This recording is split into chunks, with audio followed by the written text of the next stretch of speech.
Hello history lovers and welcome back to our channel. When we picture the Renaissance, we often imagine lavish courts, intricate gowns, and wealthy patrons of the arts. But what about the vast majority of people, the farmers, the artisans, the laborers, and the women who kept the countryside running? Tonight, we're stepping away from the palaces and into the fields and workshops to uncover the everyday clothing of the working class during the Renaissance. It's a story of practicality, resilience, and surprising resourcefulness. Let's start with the basics. Fabric, forget the silks and velvets you see in portraits of queens. The backbone of working class clothing was wool and linen.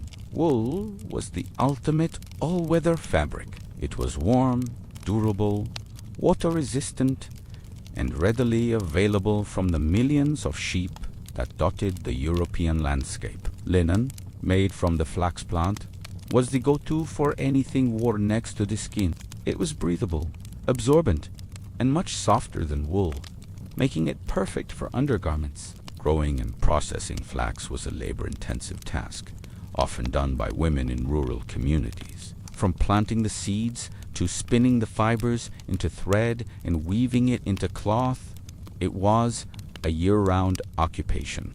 And now, before your mind drifts deeper into this peaceful journey, take just a moment to like the video, subscribe to the channel, and turn on the notification bell. Because every night, with true stories from the Renaissance, you'll fall asleep calmer, deeper, and more at peace. So, what did a typical working man wear? The core of his outfit was a linen shirt or chemise, which served as his underwear. It was usually knee-length and could be slept in, protecting his outer garments from sweat and dirt. Over this, he'd wear breeches, which were simple trousers that could be loose or somewhat fitted, often ending just below the knee. These were held up by a belt or a drawstring. On his upper body, he wore a tunic or a doublet.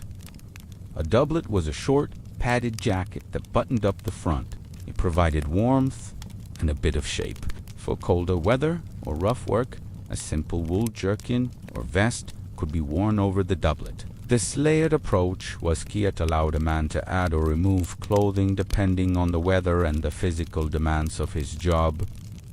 On his legs, he would wear hose. These weren't socks, as we know them today, but rather two separate long stockings, often made of wool, that covered each leg. They were tied to the breeches or a belt to keep them up. For footwear, simple leather shoes or boots were the norm. These were practical, sturdy, and designed to withstand mud, dirt, and long hours on his feet. A hat was also an essential accessory, not for fashion, but for protection from the sun and rain. Styles varied from simple coifsa, close-fitting linen, cup to wide-brimmed felt or straw hats.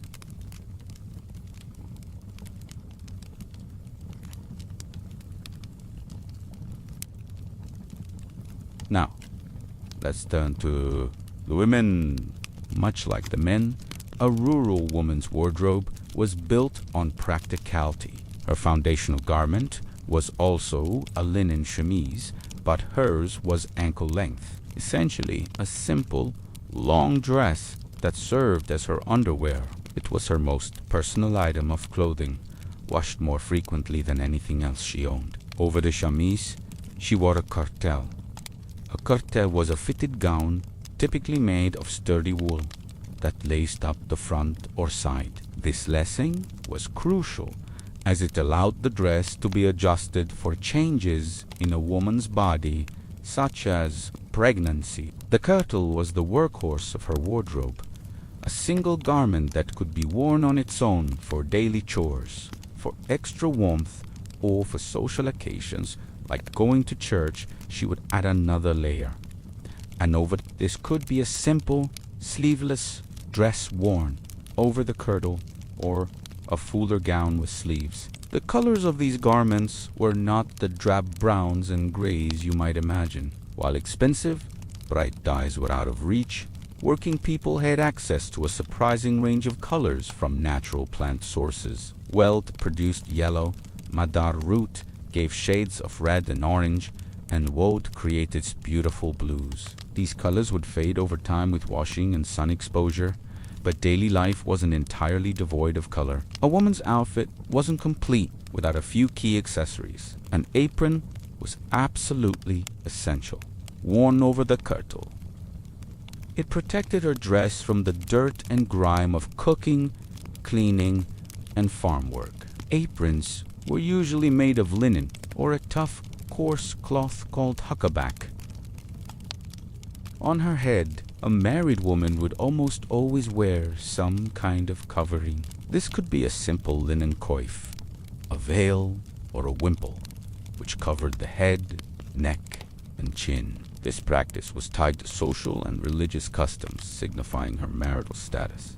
Young, unmarried girls were often allowed to go bareheaded, their hair braided to keep it out of the way. Like the men, women wore simple leather shoes and woolen hose to keep their feet warm. One common misconception is that working class people wore corsets. The heavily boned stays we associate with the aristocracy were not part of a rural woman's life. They were impractical, restrictive, and far too expensive. The support in a woman's courtile came from the sturdy fabric and the lacing, which offered a firm but flexible fit suitable for physical labor. Their clothing was designed to move with them, not against them. Imagine trying to milk a cow, tend a fire, or harvest a field while wearing a rigid corset. Simply wasn't feasible. So, how did they get their clothes? There were no department stores or online shopping. Most clothing was made at home. Women were responsible for spinning thread, weaving cloths, and sewing garments for the entire family. It was a constant, necessary skill passed down through generations. While some larger towns had professional weavers and tailors, their services were a luxury for many rural families. Clothing was incredibly valuable. Garments were worn until they were threadbare, then patched, repaired, and repatched again. When a dress or tunic was beyond repair, the fabric was repurposed into quilts, rags, or clothing for children. Nothing was wasted. Children's clothing was essentially a miniature version of adult clothing. Young boys and girls alike wore simple linen shifts or gowns until they were about 6 or 7 years old. After that, they were breeched, a small ceremony where a boy would wear his first pair of breeches, signaling his transition from infancy towards manhood. From then on, he would dress like his father, and a girl would dress like her mother. This reflected the reality of their lives. Children were expected to start helping with chores and learning their future roles from a young age. When we look at paintings from artists like Peter Bruegel, the elder, who famously depicted peasant life, we get a wonderful visual record of these clothes in action. We see the rolled-up sleeves, the aprons stained from work, the sturdy shoes caked in mud, and the simple head coverings. These images show us that Renaissance clothing for the working class wasn't about status or adornment. It was about function, durability, and survival. Each item was a tool designed to protect the wearer from the elements and withstand the rigors of a life of hard labor. It tells a powerful story of a world far removed from the glittering courts, but one that was just as vital to the fabric of the Renaissance era. Children's clothing and primitive toys, masterpieces by Leonardo da Vinci, the plays of Shakespeare, or maybe grand cathedrals reaching for the heavens. It was an era of incredible cultural rebirth. But what about the little ones? What was it like to be a child back then? We're going to step back in time between the 14th and 17th centuries to uncover the world of Renaissance children, what they wore, what they played with, and what their daily lives were really like. Let's start with something we all have in common: getting dressed in the morning. If you were a child in the Renaissance, your wardrobe would look surprisingly similar to your parents'. The idea of children's clothing as we know it just didn't exist, boys and girls alike. Once they were out of swaddling clothes as infants, were essentially dressed as miniature adults. Imagine a tiny nobleman in a doublet and hose, or a little girl in a heavy gown with a corset. Practicality wasn't always the priority. These clothes were often made from wool or linen, depending on the family's wealth. Wealthier families could afford luxurious fabrics like silk and velvet, adorned with intricate embroidery and maybe even some jewels. But for the vast majority of children from farming or artisan families, clothing was functional. It had to be durable enough to withstand work and play, and it was often handed down from older siblings until it was completely worn out. There was no fast fashion back then. Every piece of clothing was a valuable resource. One interesting feature for young boys was something called this was a significant rite of passage, usually happening between the ages of 4 and 7. Before breeching, boys wore gowns or dresses, just like girls. The ceremony marked the moment a boy was given his first pair of breeches or pants. It was a huge celebration, symbolizing his transition from the world of his mother and the nursery to the world of men. He was no longer a baby, but a boy, ready to start learning his father's trade or begin a more formal education. Now, let's talk about playtime. It might seem like a world of stiff clothes and strict rules would leave little room for fun, but Renaissance kids were incredibly inventive. Their toy box wasn't filled with plastic gadgets, but with items that sparked imagination and physical activity. Many of the toys they played with are timeless classics that you might even recognize today. Simple wooden dolls were a staple for girls, who would create entire worlds for them, just like children do now. Boys often played with toy soldiers, wooden swords, and hobby horses, pretending to be knights heading into glorious battles. These hobby horses were essentially a stick with a horse's head carved at one end. A simple toy that could provide hours of entertainment. It was all about using your imagination to bring these simple objects to life. Outdoor games were also hugely popular. Think about games like marbles, tag, leapfrog, and blind man's bluff. These are games that have been passed down through generations. Illustrations from the period, like the famous painting children's games by Peter Bruegel the Elder, show a whirlwind of activity. We see children rolling hoops with sticks, walking on stilts, spinning toppies and playing games that look a lot like hockey. It's a wonderful reminder that the joy of running, jumping, and playing with friends is a universal part of childhood, no matter the century. What about toys that required a bit more skill? Kites were known in Europe during this time, and they were a source of fascination. Imagine the thrill of getting a simple, handcrafted kite made of paper or cloth to soar into the sky. Spinning tops were another favorite. A good, hard spin could keep a top going for a surprisingly long time, and kids would compete to see whose top could spin the longest. These weren't just idle pastimes. They helped develop coordination and an understanding of basic physics, even if the children didn't realize it. Of course, life wasn't all fun and games. Childhood in the Renaissance was much shorter than it is today. Children were expected to take on responsibilities from a very young age. A farmer's son would be out in the fields, learning to plow and tend to animals. A blacksmith's daughter would be helping in the home, learning to cook, spin wool, and manage a household. For children of artisans, they would begin their apprenticeship early, learning the family craft.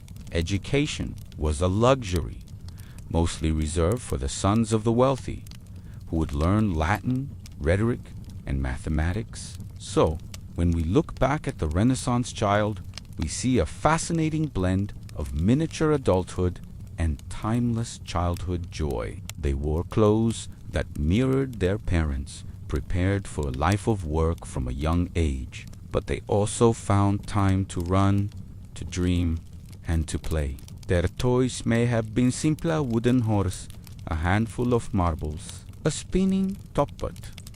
Their imaginations were boundless. Their world shows us that the essence of being a kid, the need for play, friendship, and imagination truly transcends time. Markets and traveling merchants were embarking on a journey not just across lands and seas, but back in time. Forget your online shopping and next day delivery for a moment. We are diving into the heart of commerce during one of history's most vibrant periods, the Renaissance. Imagine the bustling, chaotic, and utterly fascinating world of Renaissance markets and the trailblazing traveling merchants who made it all happen from the 14th to the 17th century. These weren't just places to buy goods. They were the beating heart of cities, the melting pots of culture, and the engines of a new, interconnected world. So, grab your coin purse and sharpen your wits, because we're about to explore the sights, sounds, and smells of a Renaissance marketplace. Let's set the scene. Picture a sprawling town square, packed shoulder to shoulder with people from every walk of life. The air is thick with a symphony of sounds, the haggling of shoppers, the cry of vendors hawking their wares, the clanging of a blacksmith's hammer, and the distant melody of a traveling minstrel's lute. The smells are just as potent.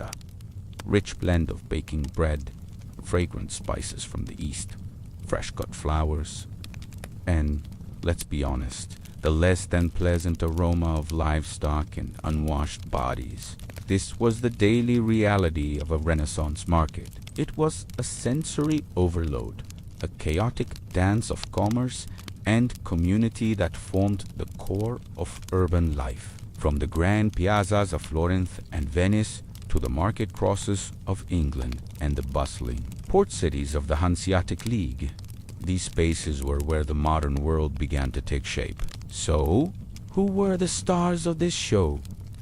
The merchants, of course, but don't just picture a simple shopkeeper. Renaissance merchants were a diverse and dynamic group. At the local level, you had your bakers, butchers, and candlestick makers, selling goods produced in the city or the surrounding countryside. These were the bedrock of the local economy. But the real game changers were the traveling merchants. These were the adventurers, the risk-takers, the original They were the ones who braved treacherous mountain passes, pirate-infested seas, and political turmoil to bring the wonders of the world to the European consumer.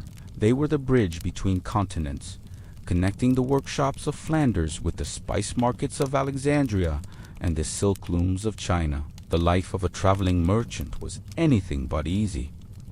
It was a high-risk, high-reward profession. A single successful voyage could make you a fortune, but disaster was always lurking around the corner. Imagine loading up your caravan with valuable textiles, only to face bandits on the alpine roads, or setting sail with a cargo of precious pepper, knowing that a sudden storm or a pirate attack could send your entire investment to the bottom of the sea. These merchants had to be more than just salesmen. They had to be navigators, linguists, diplomats, and sometimes even fighters. They relied on networks of family members, agents, and letters of credit, early form of banking to manage their far-flung operations.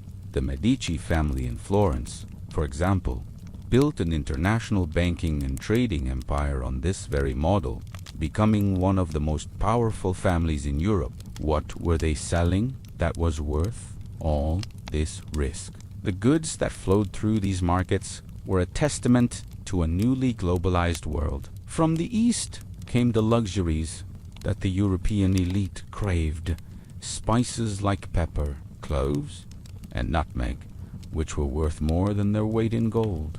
They weren't just for flavor.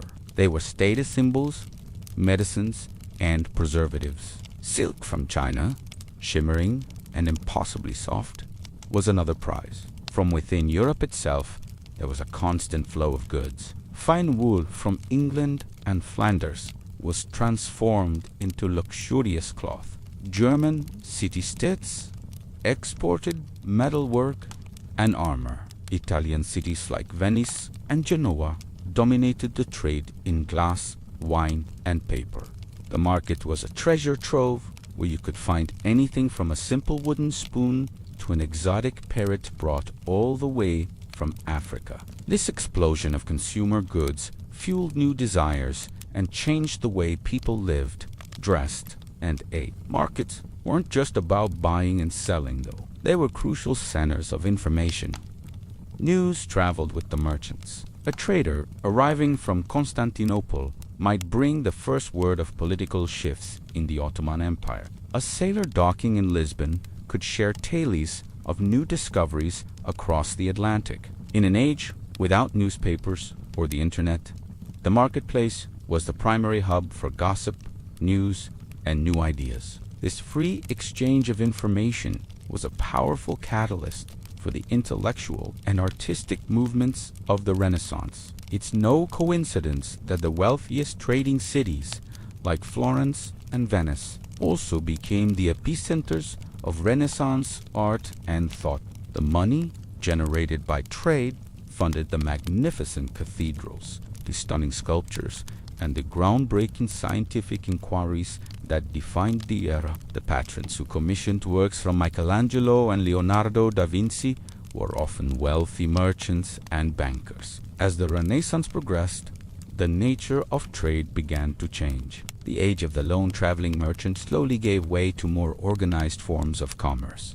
Great trading companies, like the English Muscovy Company or the Dutch East India Company, began to emerge. These were joint stock companies, the precursors to modern corporations, which could pool vast resources to fund massive expeditions and establish trading posts across the globe. Technology also played a huge role. The development of better ships like the Carrack and the Caravel made long-distance sea travel safer and more efficient. Advances in navigation, like the compass and the astrolabe, allowed sailors to venture further into the unknown. The invention of the printing press in the mid-15th century revolutionized communication, allowing for the rapid dissemination of maps, price lists, and commercial news. This commercial revolution had a profound impact on society. It created immense wealth, but it also created new social structures. A powerful new middle class of merchants,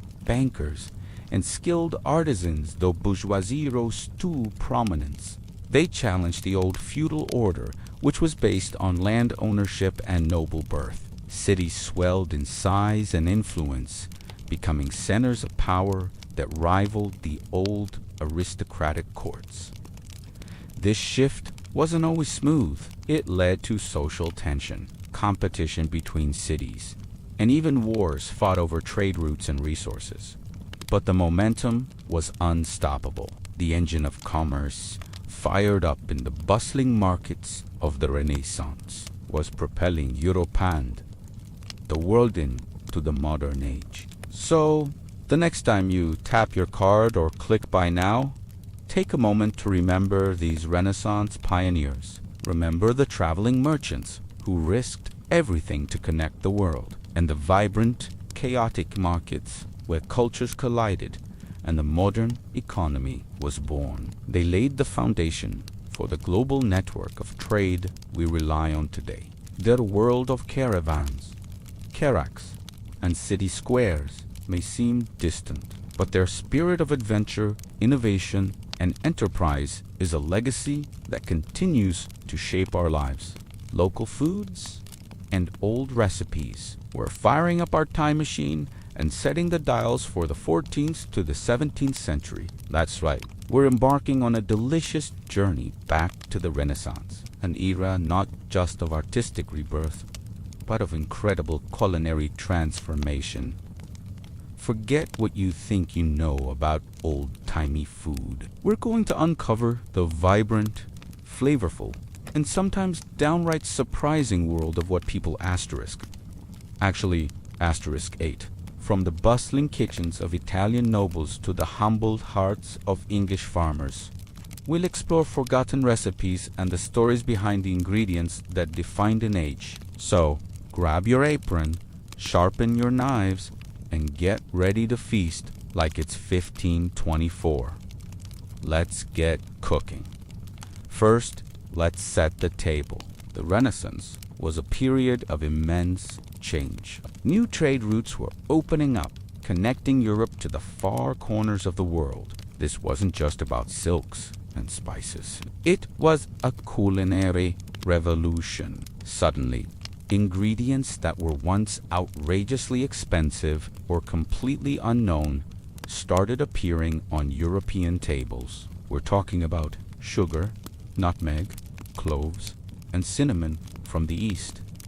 But it wasn't just about exotic imports. The Renaissance was also a time when people began to look at local ingredients with fresh eyes. This era saw the birth of the first printed cookbooks, which meant that for the first time, recipes could be shared and standardized, spreading culinary ideas like wildfire. One of the most famous was Di honesta valute, iti valitudine, or On Right Pleasure and Good Health, written by Bartolomeo Platola in the 15th century. It wasn't just a list of recipes. It was a guide to living well, connecting food directly to health and happiness. Let's start our culinary tour in the heart of the Renaissance, Italy. Imagine the court of the Medici family in Florence. The feasts here were legendary, spectacles of wealth and power.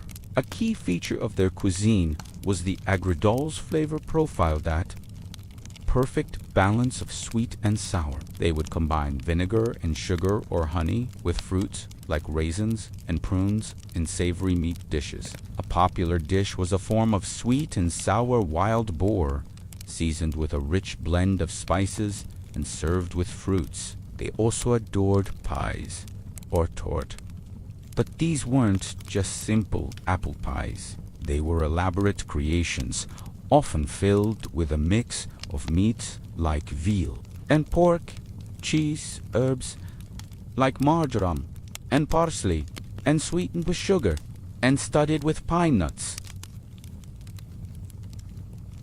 and currants. It was a complete meal encased in a pastry crust, showcasing the cook's skill and the host's generosity. Pasta, of course, was already a staple, but it was often served with butter and cheese or sweetened with sugar and cinnamon, a far cry from the tomato-based sauces we love today. Now, let's sail across the Channel to Tudor England. The English table was a bit different. While the wealthy certainly enjoyed their spices, there was a huge emphasis on roasting. The image of a grand hall with a massive fireplace, a whole pig or side of beef turning on a spit, is classic for a reason. Roasting was a sign of status, but what did the average person eat? Pottage. This was the cornerstone of the daily diet for most people.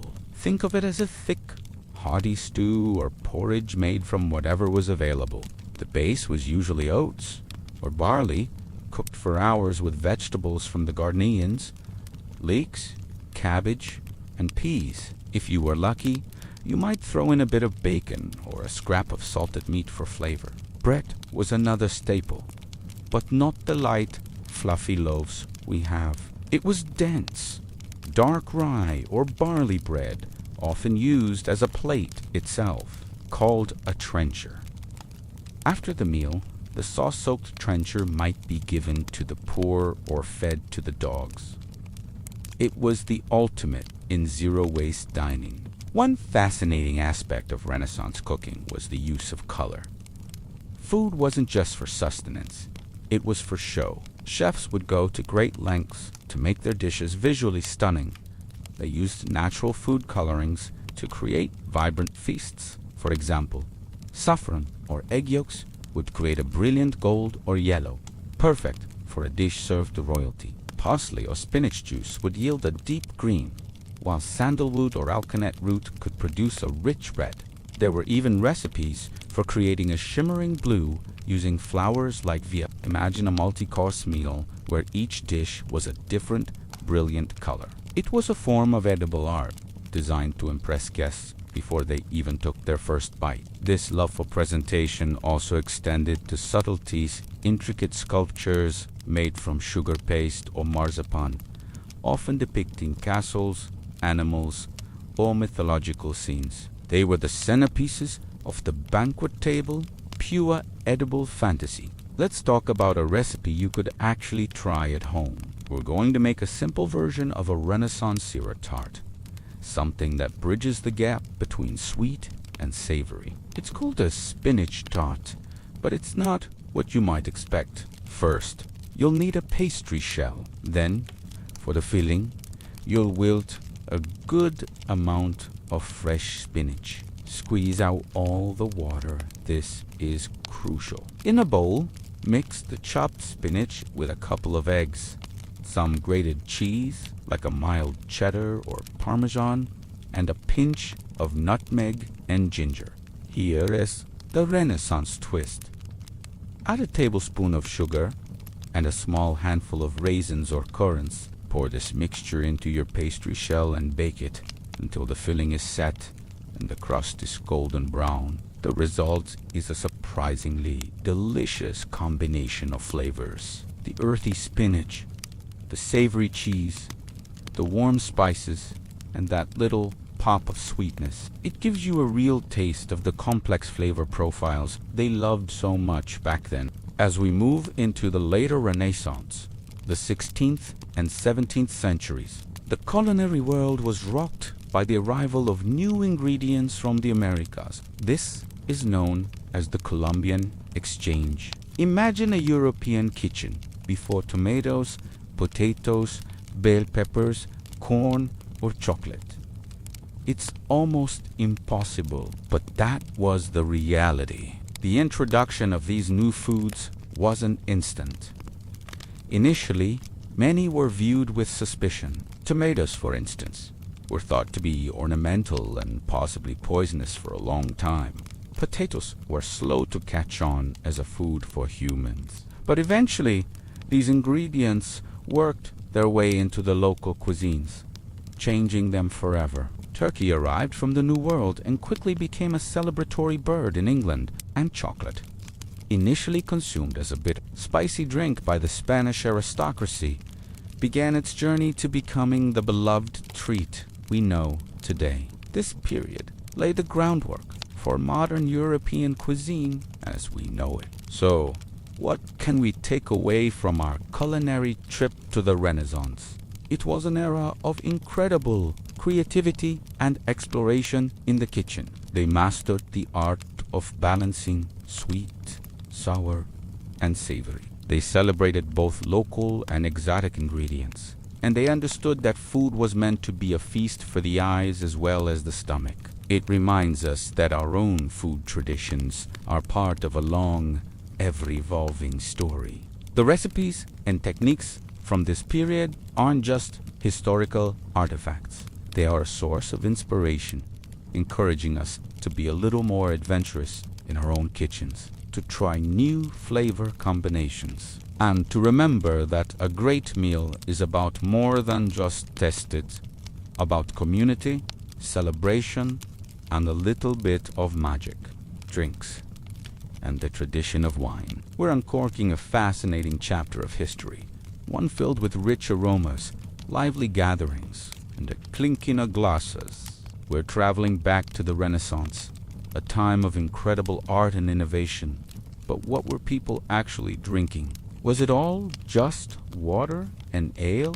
Well, pour yourself a glass of something nice, because we're about to explore the vibrant world of Renaissance beverages. The Renaissance, spanning roughly from the 14th to the 17th century, was a period of immense change, and this was reflected in what people drank While water was available, it was often untrustworthy. Rivers and wells could be contaminated, making clean water a luxury. So, people turned to safer and, frankly, more interesting alternatives. The most popular choices were beer, ale, and cider in the north. And of course, the star of our show today, wine, especially in the south. Let's start with wine. For Renaissance society, wine was far more than just a drink. It was a status symbol, a medicine, a religious sacrament, and a cornerstone of daily life. From the peasant's ruffret to the Pope's treasured vintage wine, wine was everywhere. Its consumption was deeply woven into the fabric of society, seen as a gift from God that brought nourishment and joy. Doctors even prescribed it. Hildegard av Bingen, a famous 12th century abbess, whose work was still influential, wrote extensively about wine's healing properties, suggesting it could gladden the heart and purify the blood. But not all wine was created equal. The quality varied dramatically depending on your social standing. The nobility and wealthy merchants had access to the finest vintages. They imported prized wines from regions like Burgundy in France, the Rhine Valley in Germany, and sweet, potent wines from Greece and Cyprus like These wines were aged, complex, and incredibly expensive. Having a cellar stocked with these foreign treasures was the ultimate display of wealth and sophistication. Imagine a Florentine banker hosting a lavish feast, proudly pouring a deep red Burgundy to impress his guests. It was the equivalent of showing off a luxury car today. For the common folk, the situation was quite different. They typically drank young, locally produced wine, often called vin. This wine was rough, acidic, and didn't travel well, so it was consumed quickly. It was often stored in wooden barrels or clay amphorae, which could affect its taste. To make it more palatable, or to stretch a limited supply, people got creative. It was common practice to water down wine, especially for children or for daily consumption, making it a safer alternative to questionable water sources. This diluted wine, known as posca in ancient times and carrying a similar tradition, was a staple beverage. But watering down wasn't the only modification. Spices were all the rage during the Renaissance, thanks to burgeoning trade routes with the East. Spices like cinnamon, cloves, nutmeg, and ginger became more accessible, though still a luxury. This led to the popularity of spiced wine, often called high. Recipes varied, but they generally involved heating wine with a mixture of spices and sugar or honey. This not only added incredible flavor, but also helped mask the taste of wine that might be starting to turn sour. Hypocras was a festive drink, enjoyed at celebrations and believed to have medicinal benefits, warming the body and aiding digestion. It was the mulled wine of its day, a true Renaissance comfort drink. The production of wine was a massive industry. Monasteries, in particular, were centers of vid. Monks had the land, the labor, and the dedicated patience required to perfect winemaking techniques. They meticulously recorded their processes, experimented with different grape varieties, and passed down their knowledge through generations. Their role in preserving and improving winemaking cannot be overstated. Outside the monasteries, vineyards dotted the European landscape, and the annual grape harvest, the Vending, was a major community event. A time of hard work followed by joyous celebration. Wine also played a crucial role in the social and intellectual life of the Renaissance. The tavern or inn was the heart of the community, a place where people from all walks of life could gather. Here, over a cup of wine, news was exchanged, business deals were made, and philosophical debates raged. The Renaissance was the age of humanism, of vibrant intellectual exchange, and you can be sure that many of the brilliant ideas that defined the era were first discussed and refined in a noisy tavern fueled by the inspiration found in a wine glass. Beyond the tavern, wine was central to the Renaissance feast. A grand banquet was a form of theater, and the wine service was a key part of the performance. Servants would present different wines for each course, carefully selected to complement the food. Sweet dessert wines would be served with the final course of fruits and sweets. The glasses themselves became works of art. Venetian glassmakers, in particular, were renowned for creating delicate and ornate goblets, so beautiful that the vessel was as much a part of the experience as the wine itself. Drinking from such a glass was a multi-sensory experience that spoke of refinement and culture. So, the next time you enjoy a glass of wine, take a moment to think of its incredible journey through history. Think of the Renaissance artists, thinkers, and merchants who shared the same simple pleasure. Wine connected communities, fueled creativity, and brought warmth and joy to a world undergoing a magnificent rebirth. It was more than a drink. It was the lifeblood of an era, a symbol of civilization and a taste of the divine. From the simple, watered-down table wine of the farmer to the spiced, exotic hippocras of a royal court, wine tells us a story about who people were, how they lived, and what they valued. We're stepping back in time, not to the grand courts of kings and queens, but to the cobblestone streets and bustling marketplaces of small towns during the Renaissance. We're going to explore something deeply personal and universal. How ordinary people fell in love and got married between the 14th and 17th centuries. Forget the opulent royal weddings for a moment. This is about the heart of the community. So, how did a wedding happen back then?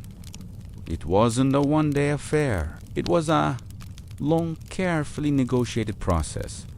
The first step was the betrothal. This was far more than just a romantic proposal. It was a legally binding contract, often arranged by the families for artisans, farmers, and merchants.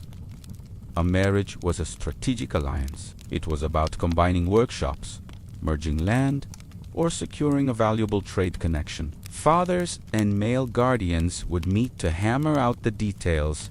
The most crucial part, the dowry. This was the wealth money, land, livestock, or household goods that the bride's family gave to the groom or the new household. It was essentially her contribution to the marriage and a way to ensure her financial security. The size of the dowry was a huge deal. It determined the kind of match a girl could make. Once the terms were agreed upon, a contract was drawn up, and the couple was officially betrothed. Sometimes, this happened when they were still children. After the formal betrothal, the couple might exchange rings. The fejijingi, showing two hands clasped together, was a popular symbol of faith and the contract they had just made. This period between betrothal and the church ceremony could last for months, even years. It was a time for the community to get used to the idea of the couple being together. Public displays of affection were more acceptable, and they would be seen as a pair at public gatherings. This public acknowledgement was incredibly important. In a world without widespread literacy, your reputation and what people witnessed was everything. Then came the big day, or rather, the big procession. The wedding ceremony itself often began with the bridal path. The bride, adorned in her finest dress, which wasn't necessarily white, but often a rich color like blue or red to show her family's wealth, would be led from her family home to the church. This wasn't a quiet walk. It was a noisy, joy-filled parade. The entire town would turn out to watch. Musicians would play pipes and drums, and friends and family would walk with her, carrying flowers and ribbons. The procession was a public statement. This woman is leaving her family to start a new one. The actual ceremony often took place right at the church door on the porch. This was symbolic, showing that the marriage was a public event, witnessed by both God and the community. The priest would ask the couple if they consented to the marriage. This was a critical moment. In the eyes of the church, true consent from both the man and the woman was necessary for a valid marriage. They would exchange vows, promising to love, honor, and be faithful to each other. After the vows, the groom would place the ring on the bride's finger first on the thumb, then the index, then the middle, in the name of the Father, the Son, and the Holy Spirit, finally leaving it on the fourth finger. Once the vows were made at the church door, the couple and their guests would enter the church for a special mass, the nuptial mass, to receive a blessing upon their union. This consecrated the marriage in the eyes of God.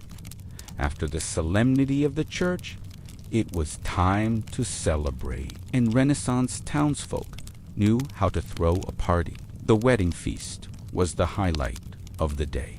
Everyone would head to the bride's family home or a local guild hall for a massive meal. The quantity and quality of the food were a direct reflection of the family's social standing. You'd find roasted meats, savory pies, custards, and special spiced wines. It was a loud, boisterous affair filled with laughter, music, and dancing. These feasts could go on for hours, sometimes even days. It was a chance for the two families to bond and for the whole community to share in the couple's joy. The celebration didn't end with the feast. The community played a role right up to the very end of the day.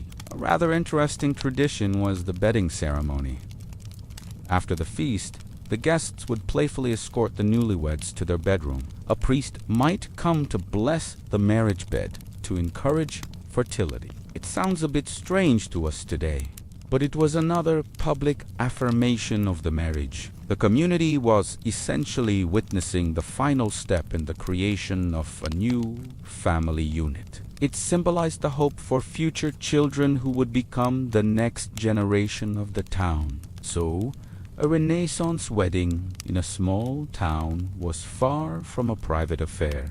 It was a public spectacle, a legal contract, a community festival, and a sacred rite all rolled into one. It was the thread that wove families together, ensured the town's economic stability, and celebrated the promise of new life. It reinforced the bonds of the community, reminding everyone that they were all connected. From the first handshake between fathers to the final blessing of the marriage bed, every step was rich with meaning and witnessed by all. It truly took a village to get married. Religious festivals and folklore were stepping back in time, not just to the grand halls of kings or the studios of master artists, but to the muddy streets and bustling town squares of the common folk. We're diving deep into the heart of the Renaissance's festivals and folklore. When we think of the Renaissance, names like Leonardo da Vinci and Michelangelo often come to mind. But what was life like for the average person? It was a life punctuated by incredible celebrations, a world where the sacred and the supernatural were woven into the fabric of daily existence. Let's start with the big one: religious festivals. The calendar was packed with them, far more than just a day off work. These were massive, community-wide events. The most important was Easter. Imagine the entire town, after the solemn period of Lent, erupting in celebration. The week leading up to it, Holy Week, was filled with dramatic processions and church services. People would reenact biblical stories right in the streets with elaborate costumes and props. It was like a citywide theater production, and everyone had a part to play. Then there was Corpus Christi. This festival celebrated the Eucharist and featured spectacular parades, guilds, the professional organizations of the time, like bakers, weavers, and blacksmiths, would compete to create the most magnificent floats, called pageants. These weren't just simple carts. They were moving stages depicting saints' lives or moral tales. It was a day of immense civic pride, a chance to show off your guild's wealth and piety, all while enjoying music, food, and a break from the daily grind. And of course, we can't forget Christmas. The 12 days of Christmas were a time of feasting and merrymaking. The Lord of Misrule might be elected a commoner who would temporarily preside over the festivities, turning the social order upside down in a spirit of fun. It was a time for carols, plays, and, most importantly, sharing warmth and food during the coldest part of the year. These festivals weren't just about religious devotion. They were the glue that held communities together. They were the social media, the blockbuster movies, and the music festivals of their day, all rolled into one. They reinforced shared beliefs, provided entertainment, and gave people a vital sense of belonging. But what happened when the sun went down and the church bells were silent? That's when the world of folklore came alive. This was a realm of magic, mystery, and cautionary tales, passed down from one generation to the next around the fireplace. The Renaissance world was teeming with unseen forces. People genuinely believed in fairies, or the good folk who lived in hidden realms, often in ancient hills or deep forests. But these weren't the tiny, sparkly fairies we think of today. They could be helpful, but they were also notoriously mischievous and could be dangerous if offended. People would leave out offerings of milk or bread to keep them happy and avoid having their livestock bewitched, or, worse, a child stolen and replaced with a changeling. Ghosts were also a common feature of the night. It was believed that the spirits of the dead could return, often to resolve unfinished business or to warn the living. Churches and graveyards were, unsurprisingly, hotspots for spectral activity. These ghost stories weren't just for scaring children. They served as moral lessons about living a good life to ensure a peaceful rest. And then there were the monsters. Deep in the woods, you might hear tales of werewolves humans who could transform into wolves, a terrifying prospect in a world where wolves were a real and present danger. Far out at sea, sailors spoke of krakens and sea serpents, enormous creatures capable of pulling ships down into the abyss. These stories were a way to explain the unexplainable, to give a face to the dangers that lurked just beyond the edges of their known world. Every region had its own local legends and boogeymen. These characters were used to teach children important lessons, like not wandering off into the woods or staying away from dangerous rivers. The tales were a form of folk wisdom, entertainment, and social control, all wrapped in one spooky package. It's fascinating how these two worlds, their organized, sacred world of the church festival and the chaotic, magical world of folklore, existed side by side. A person could attend a solemn religious procession in the morning and then leave a saucer of milk for the fairies at night without seeing any contradiction. For the Renaissance person, the world was simply more enchanted. The boundary between the natural and supernatural was thin, almost transparent. This worldview shaped their fears, their hopes, and their understanding of their place in the universe. It added a layer of wonder and terror to everyday life that is hard for us to fully grasp today. So, when you see a modern Renaissance fair with knights, ladies, and jesters, remember the deeper layers. Remember the community spirit of the Corpus Christi parade, the shared reverence of an Easter play, and the whispered tales of fairies and ghosts told after dark. These festivals and stories were the lifeblood of the culture, the very soul of the age. They show us that the Renaissance wasn't just a rebirth of art and science, but also a vibrant and living tapestry of faith, magic, and community. Picture this. You're walking down a bustling street, not in modern day New York or London, but in 15th century Florence. The air is thick with the smells of baking bread and tanned leather, and the sounds. Well, the sounds are a symphony of life. Horseshoes clatter on cobblestones, merchants hawk their wares, and weaving through it all is the sound of music. But this isn't a recording, and it's not coming from a concert hall. This is the raw, vibrant, and fiercely competitive world of Renaissance street music.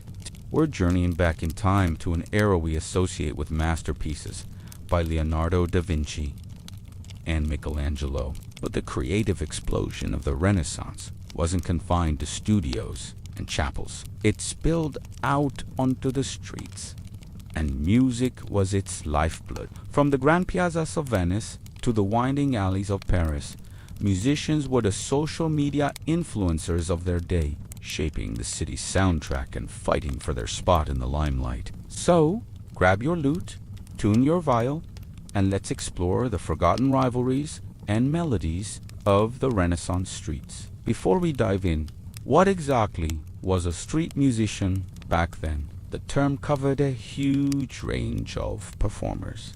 You had the minstrels, the traveling storytellers who sang epic poems and news from faraway lands, often accompanying themselves on a simple harp or lute. Then there were the troubadours and trouvers, who specialized in songs of courtly love, though their art was often performed in more rustic public settings as well. You'd also find waits, official town musicians employed to play for civic ceremonies, sound alarms, and basically act as the city's official band.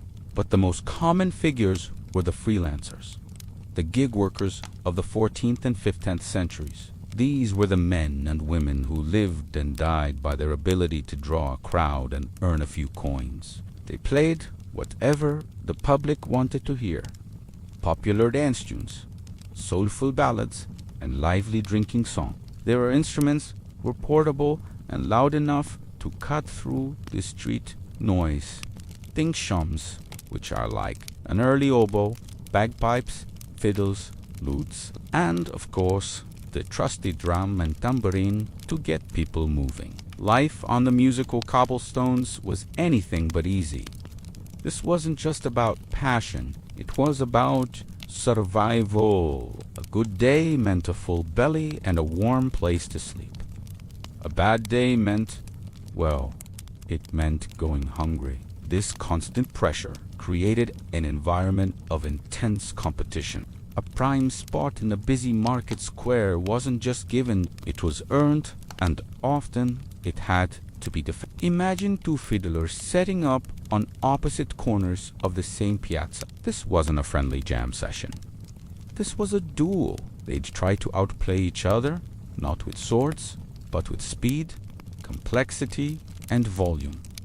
Who could play the fastest reel? Who could pull the most heart-wrenching melody from their strings? The winner wasn't decided by a judge, but by the crowd.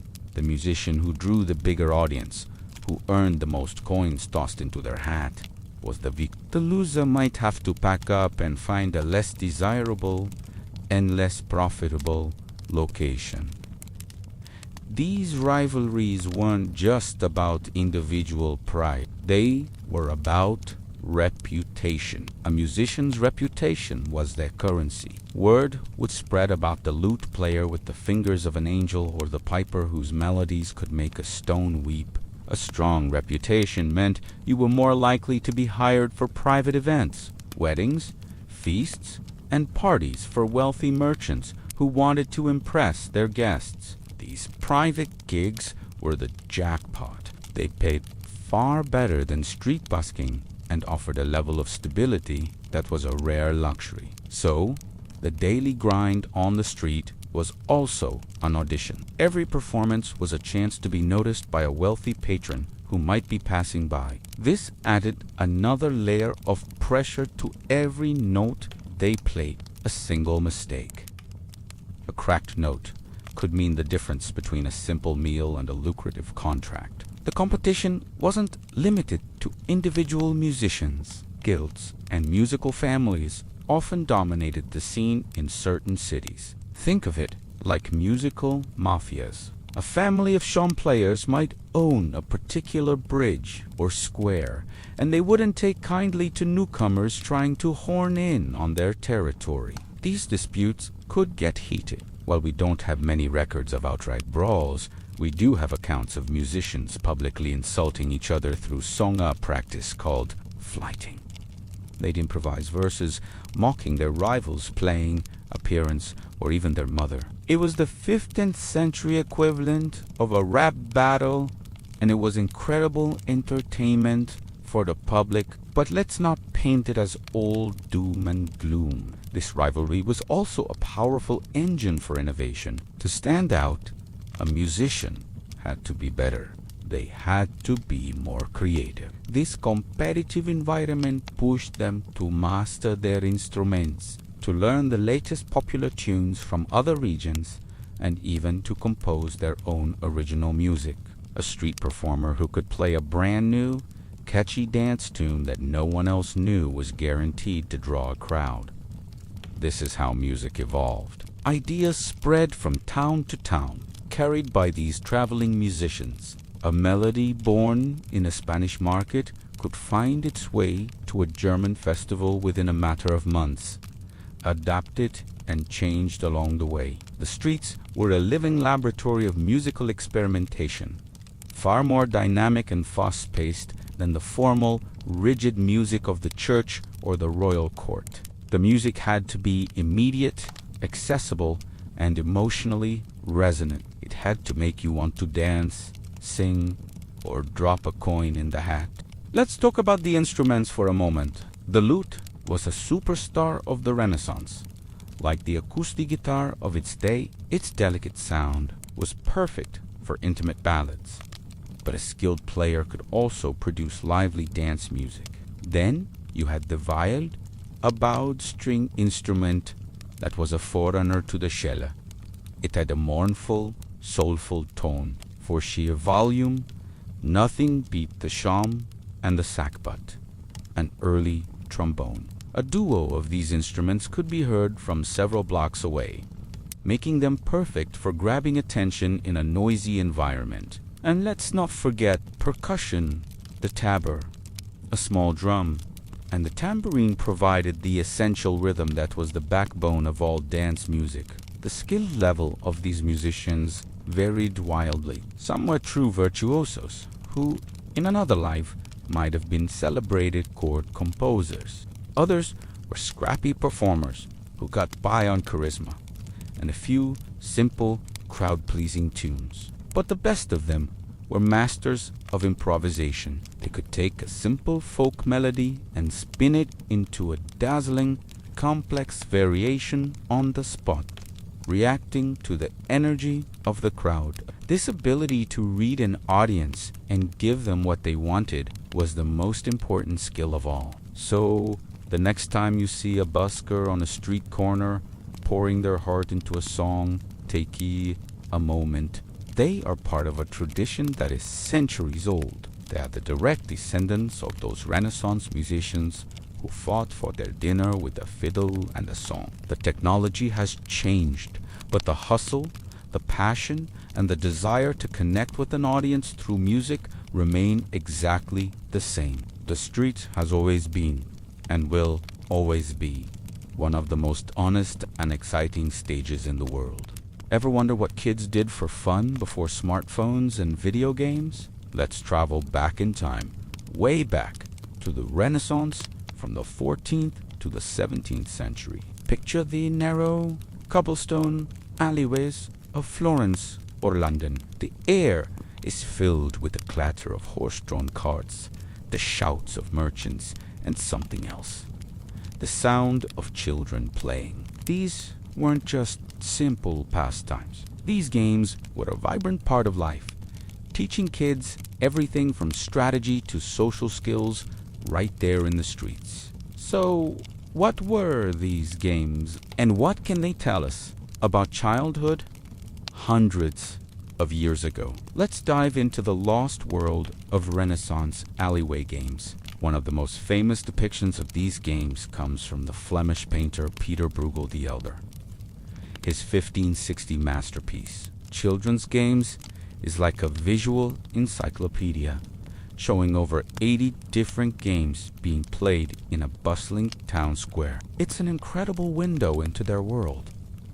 Looking at this painting, you don't see kids sitting bored. You see a whirlwind of activity.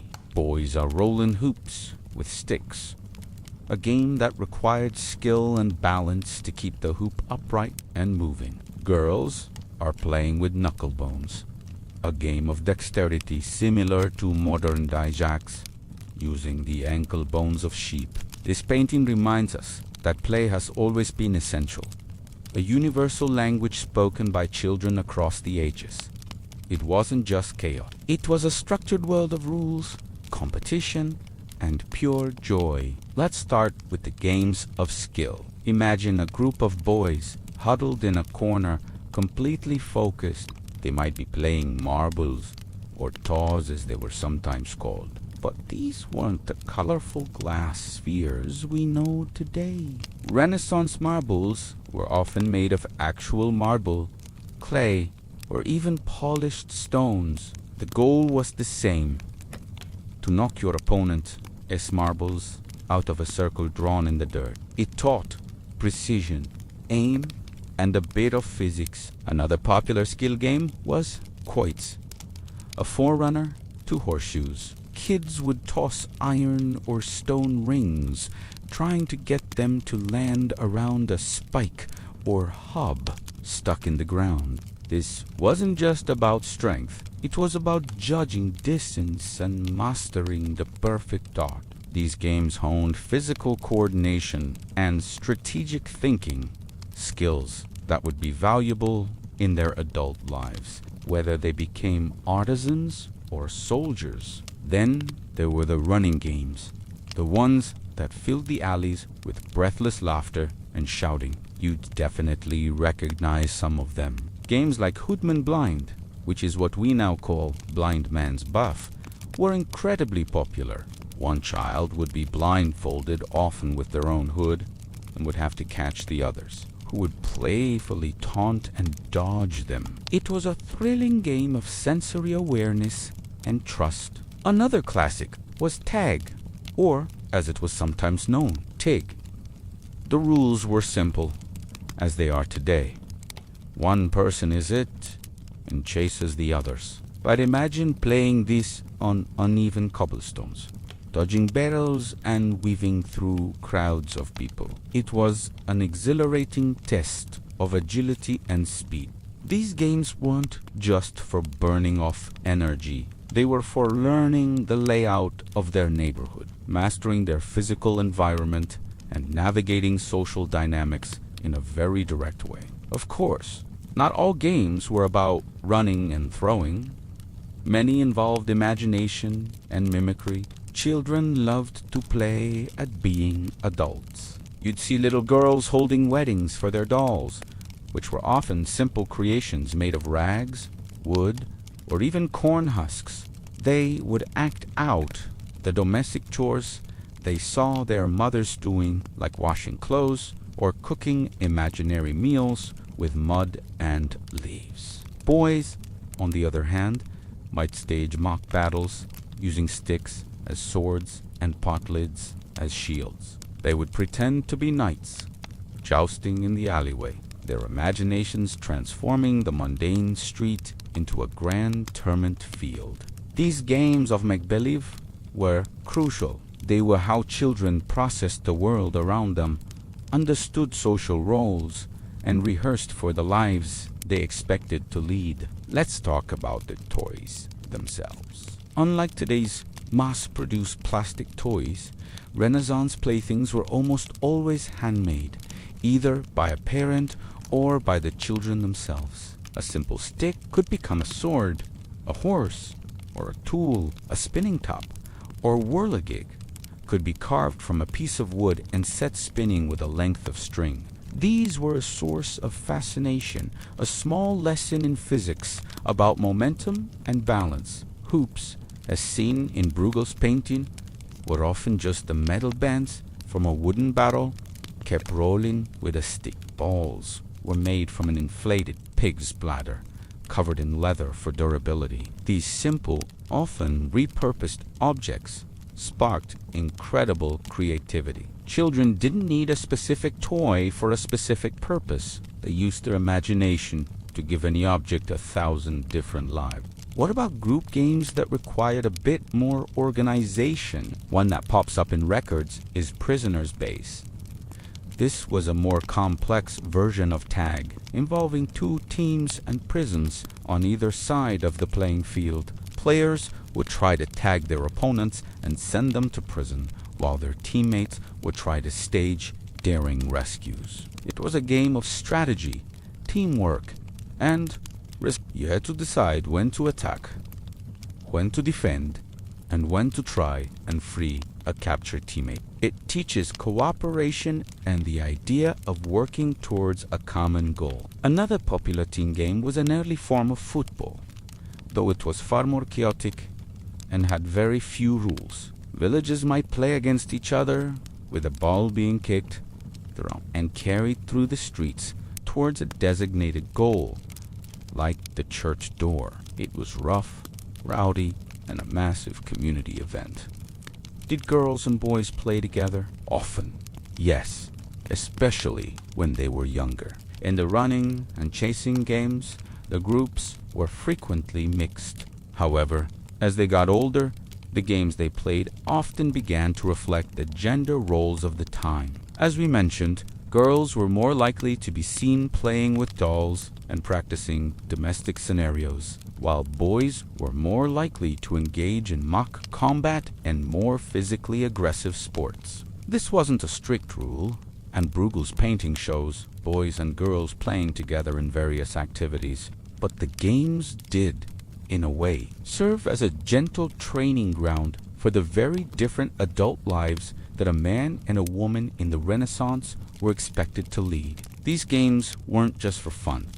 They were a vital part of a child's education. In a time before widespread formal schooling, especially for the lower classes, the alleyway was the classroom. Playing marbles taught rudimentary math and physics. Games like Prisoner's Base taught strategy and teamwork. Mimicry games taught social roles and norms. Simply playing in a group taught negotiation, conflict resolution, and fairness. When a dispute broke out and, children had to learn to argue their case, compromise, and create their own system of justice. These were invaluable life lessons, learned not from a book, but through direct, hands-on experience with their peers. Play was how they learned to be a part of society. So the next time you see kids playing outside, take a moment to appreciate it. They are part of a tradition that stretches back centuries to the cobblestone alleys of the Renaissance and beyond. The games have changed. The toys are different, but the fundamental need to run, to imagine, to compete, and to connect remains the same. The children in Bruegel's painting, with their simple wooden toys and their dirt-smudged knees, are not so different from children today. They remind us that play is not just a silly distraction. It's the serious, joyful work of childhood.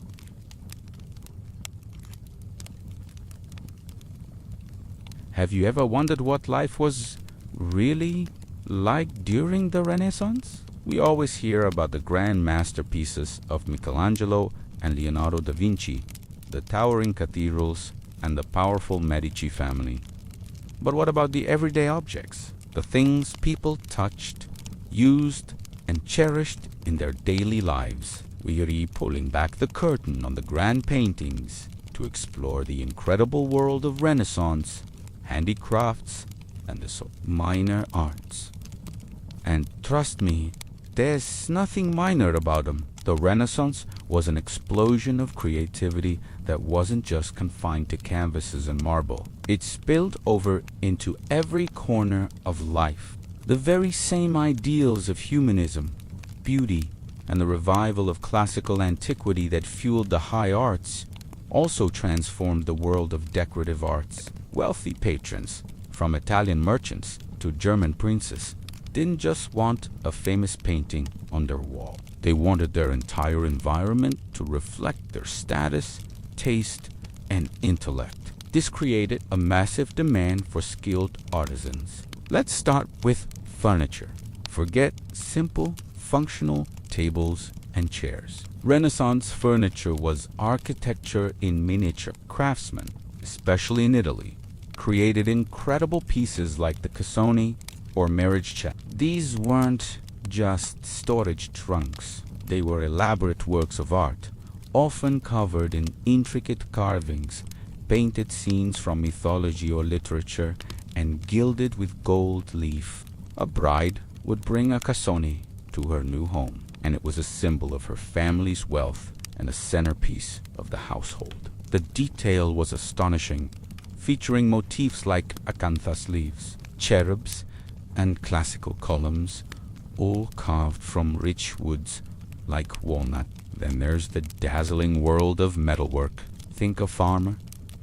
A suit of armor wasn't just for protection. It was a nobleman's mobile status symbol. Armorers in places like Milan and Augsburg were masters of their craft, creating suits that were not only functional but also breathtakingly beautiful. They used techniques like etching, damascening, inlaying gold or silver into steel, and embossing to create elaborate patterns and scenes right on the metal. Imagine riding into a tournament, not just as a warrior, but as a living sculpture. The same skill was applied to smaller items like locks, keys, and scientific instruments, which were often decorated with incredible precision. And we can't talk about Renaissance crafts without mentioning ceramics, specifically Italian mud. This was thin-glazed earthenware that artisans transformed into vibrant canvases, drawing inspiration from classical history, the Bible, and contemporary poetry.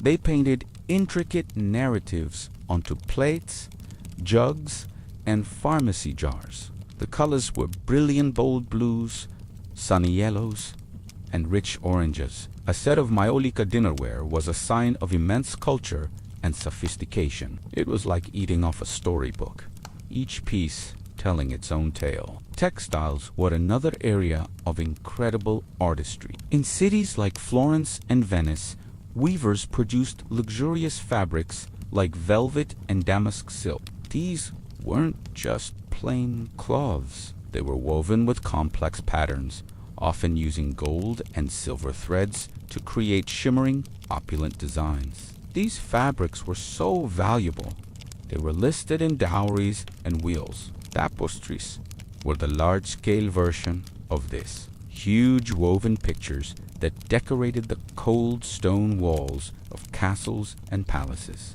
They provided insulation, but more importantly, they were monumental works of art, depicting grand historical battles, biblical scenes, or allegorical tales with astonishing detail and color. Of course, the art of the goldsmith was held in the highest esteem. Artists like Benvenuto Cellini were celebrities in their own right. His famous salt cellar, made for the King of France, is a mind-blowing sculpture in miniature, crafted from gold, enamel, and ebony. But goldsmiths also created delicate jewelry, intricate religious objects like reliquaries, and even decorated book covers. They were masters of casting, chasing, and enameling, turning precious materials into objects of divine beauty. This work required immense skill and was seen as a bridge between craft and fine art. Glassmaking, particularly on the Venetian island of Murano, reached new heights. Venetian glassmakers perfected a crystal clear glass called cristallo and developed fantastical techniques. They created delicate, almost weightless goblets with intricate stems shaped like dragons or flowers. They mastered techniques like latticino, creating a lace-like pattern within the glass itself. Owning a piece of Venetian glass was the ultimate luxury, a testament to wealth and a taste for the exquisite. These pieces were so prized they were shipped to kings and sultans all across the world. What's truly fascinating is how interconnected these worlds were. A famous painter might design a pattern for a tapestry or a ceramic plate. A sculptor might start his training as a goldsmith. There wasn't a rigid line between artist and craftsman the way we sometimes think of it today. They were all part of a vibrant ecosystem of making, where skill, creativity, and an obsession with beauty were paramount. So the next time you picture the Renaissance, don't just think of the Mona Lisa's smile. Think of the intricate carving on a wooden chest, the glint of gold inlay on a suit of armor, the vibrant story painted on a dinner plate, and the delicate form of a Venetian glass goblet. These objects are the texture of the past. They tell us how people lived, what they valued, and how the revolutionary spirit of the Renaissance infused every single aspect of their world, making everyday life a work of art. Thank you so much for joining me on this journey into the hidden workshops of the Renaissance. If you found this fascinating, please hit that like button and subscribe for more deep dives into the history of art and culture. We'd love to have you as part of our community. Until next time, stay curious. And now let the fire take you into a world of calm and dreams.